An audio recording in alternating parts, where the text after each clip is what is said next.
আসসালামু আলাইকুম, welcome to Zara জাবিয়া fashion. ড্রেসের সঙ্গে কন্ট্রাস্ট রেখে এই বেবি ওড়নাটা কিভাবে আমি তৈরি করে নিয়েছি সেটাই আপনাদের সঙ্গে শেয়ার করব।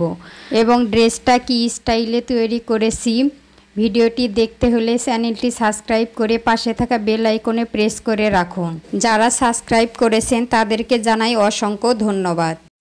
এখানে আমি একটু কাপড় নিয়েছি, চওড়া নিব 14 ইঞ্চি এবং লম্বা নিব প্রায় 43 ইঞ্চি। আপনারা চাইলে একটু কমিয়ে বাড়িয়ে নিতে পারেন, এতে কোনো সমস্যা হবে না। এরপরে দুই পাশের যে কাটা অংশটা আমি এভাবে একটা ভাঁজ দিয়ে সেলাই দিয়ে নিব। সেলাই দিয়ে নেওয়ার পরে দেখুন এভাবে আমি একটা লেস বসিয়ে নিব। লেসটা আমি এভাবে 3 লেয়ারে বসিয়ে নিব। 3 লেয়ারে বসিয়ে নেওয়ার পরে দেখুন এরকম হবে। এরপর এরকম একটা মুখা নিয়ে নিব প্রায় 2 ইঞ্চির মতো। এরপর মুখাটা কাপড়ের উপর এভাবে বসিয়ে নিয়ে কলম দিয়ে এভাবে একটু দাগ টেনে নিব। নেওয়ার পরে কাপড়টা আমি এভাবে কাটিং করে নিব গোল শেপে। কাটিং করে নেওয়ার পরে আমি এরকম অনেকগুলো কাপড় কাটিং করে নিয়েছি। এরপর দেখুন একটু খেয়াল করে দেখুন আমি ভাঁজটা কিভাবে দিয়ে নিচ্ছি। প্রথমে একটা ভাঁজ দিয়ে নিব, তারপর আবার একটু ডাবল করে ভাঁজ দিয়ে নিয়ে এরকম হবে। এরপর একটা সুই সুতা নিয়ে এরকম একটা স্টিচ দিয়ে নিব, আবার ওই জায়গায় আরেকটা স্টিচ দিয়ে নিব ডাবল করে। একটা এরকম পুঁথি নিয়ে নিব, পুঁথি নিয়ে আবার একটা এরকম ভাবে দেখুন আমি কিভাবে দিয়ে নিচ্ছি। খেয়াল রাখতে হবে ভাঁজের একটা অংশ যেন বাদ না পড়ে, সবটুকু অংশ যেন সেলাইয়ের মধ্যে চলে আসে, না হলে কিন্তু সমস্যা হবে। এরপর দেখুন আমি আরেকটা সেম পুঁথি নিয়েছি, নিয়ে আবারও এরকমভাবে আরেকটা সেলাই দিয়ে নিব।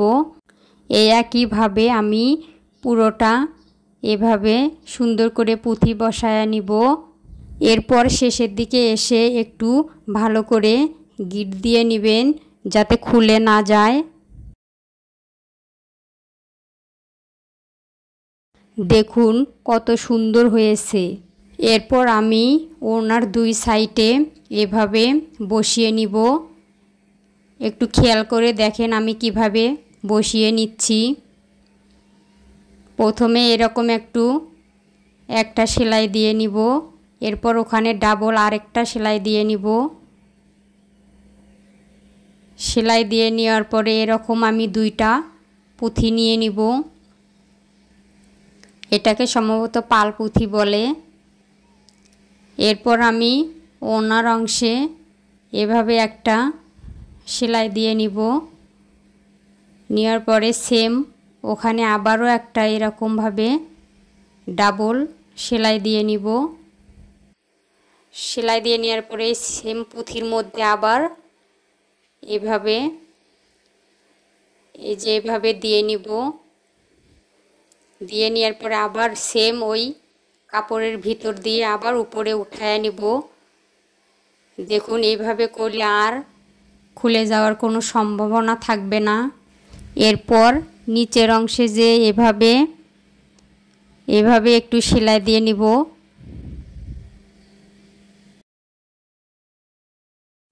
দেখুন এইরকম হবে। সেমভাবে যে কয়টা লাগবে এভাবে লাগিয়ে নিব। এরপর 2 পাশের কাপড় এরকম মুড়িয়ে নিয়ে মাঝখানে একটা ভাঁজ দিয়ে এভাবে মার্জিন দিয়ে নিব, কারণ মাঝখানে আমি একটা কাপড় বসিয়ে নিব। দেখুন এভাবে একটা মার্জিন দিয়ে নিতে হবে। মার্জিন দিয়ে নেওয়ার পরে এরকম পাশ থেকে এরকম একটা ভাঁজ দিয়ে এরকম একটার পর একটা এভাবে কুচি দিয়ে নিতে হবে। এরপর আমি এই দিক দিয়ে সোজা বরাবর একটু সেলাই দিয়ে নিব।